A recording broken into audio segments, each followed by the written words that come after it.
Assalamualaikum warahmatullahi wabarakatuh. Kami dari kelompok 4 akan memberikan tutorial mengenai analisis regresi linier. Perkenalkan, nama saya Sriskia, NIM 142, dilanjut dengan rekan saya. Perkenalkan, nama saya Widyani dengan NIM 064. Perkenalkan, nama saya Ahmad Sudirman dengan NIM 1. Saya Muhammad Faizal Rahil dengan NIM 072. Nah, di sini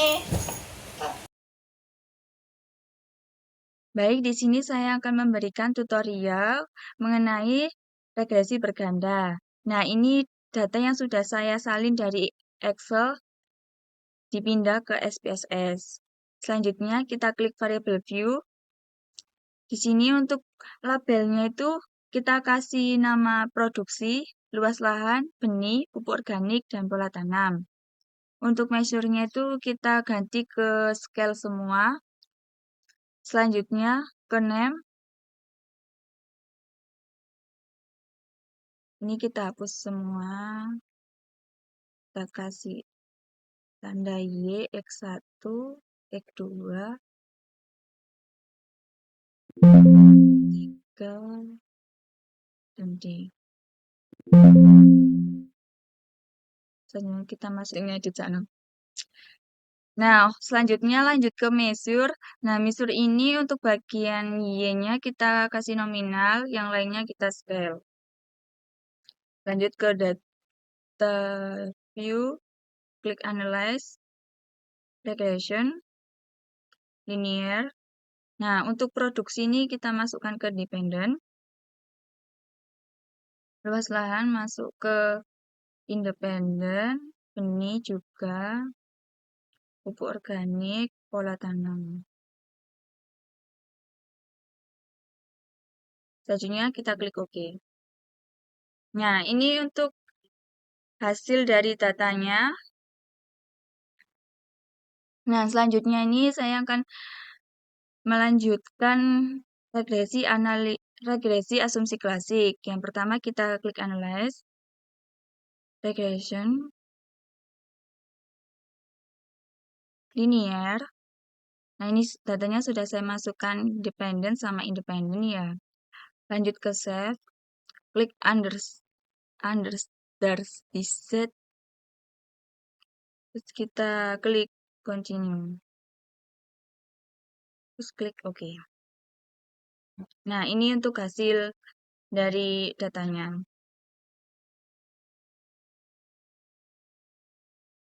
Nambah ini cuman kan? Nambah ini berarti cuman kan? Cuma di sini kan muncul harusnya kan. Nah, setelah muncul kita klik analyze. Setelah analyze kita ke non-parametric test. Pilih yang legasi dari dialog. Habis itu klik yang satu sampel KS. Nah, di sini untuk understand residualnya itu kita pindahkan dan klik OK. Nah, setelah dipindahkan, kita klik yang transform. Nah, teman-teman, nah sini, nah,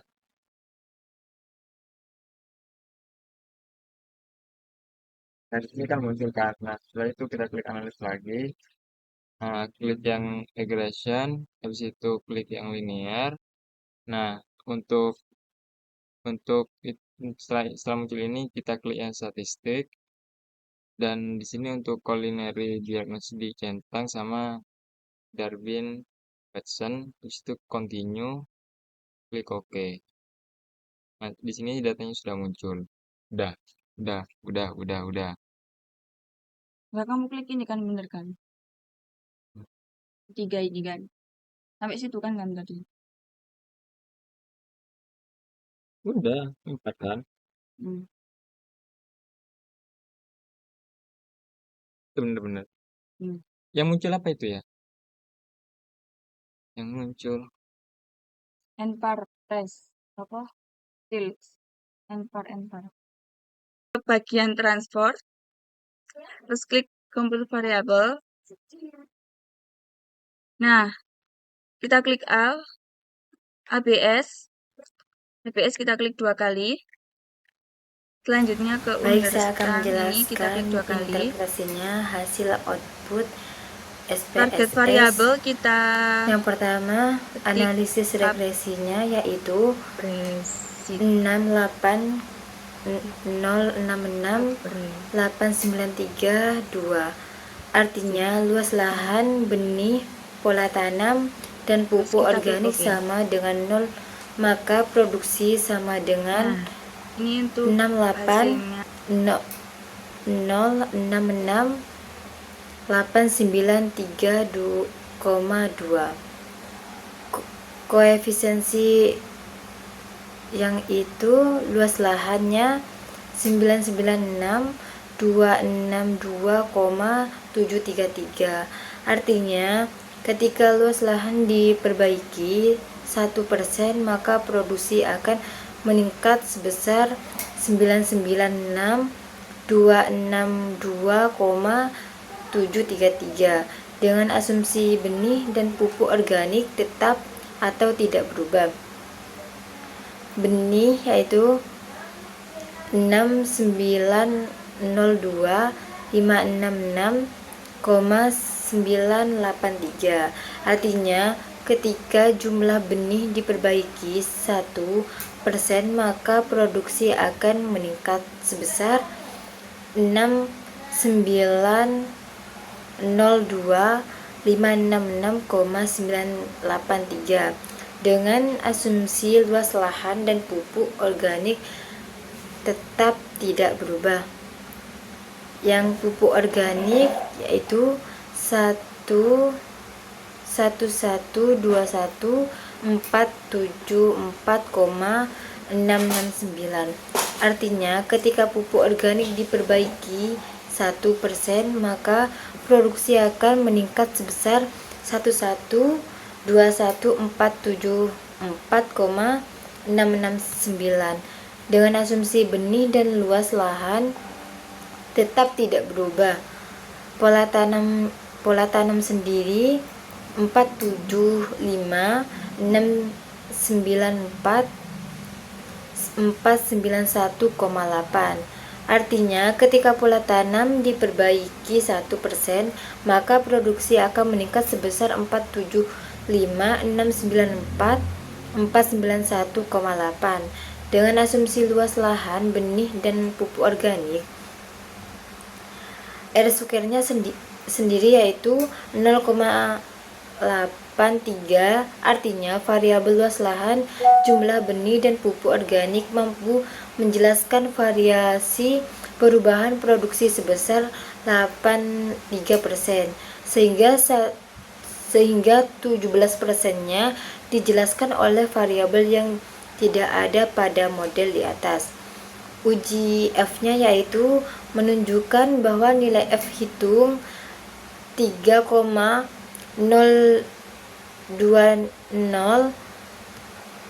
lebih besar F tabel 2,47, maka dapat disimpulkan bahwa H0 ditolak, bahwa luas lahan, jumlah benih, dan pupuk organik berpengaruh signifikan terhadap produksi.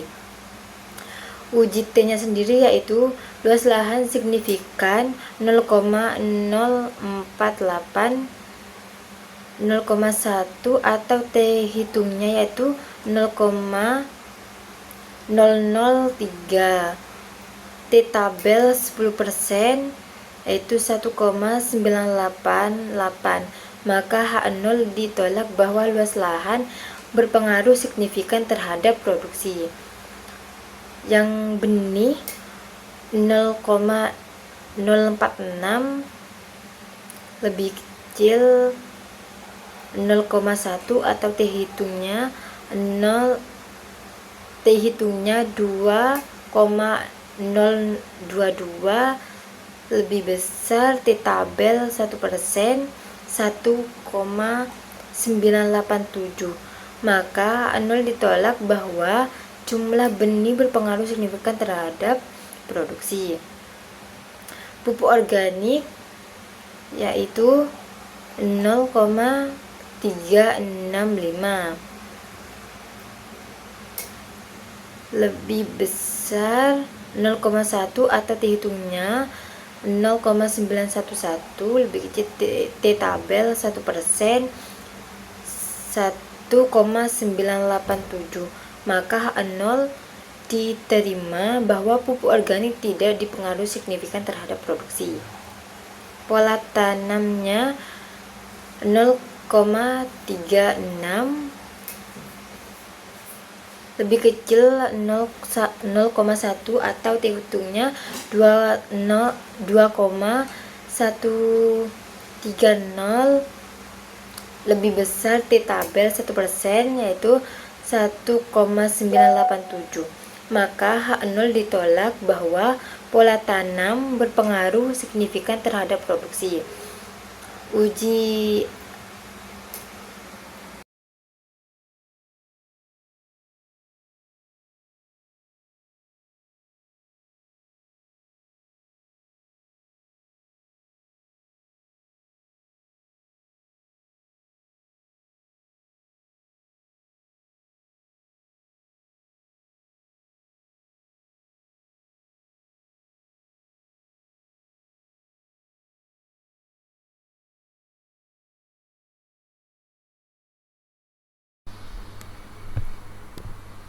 Di sini saya akan menjelaskan tentang hasil dari normalitas, yaitu kita bisa dilihat dari signifikan yang dua toilet ini, itu ketika signifikannya itu ini menghasilkan 0,00 itu lebih kecil dari 0,05 sehingga data ini tuh memenuhi syarat normalitas.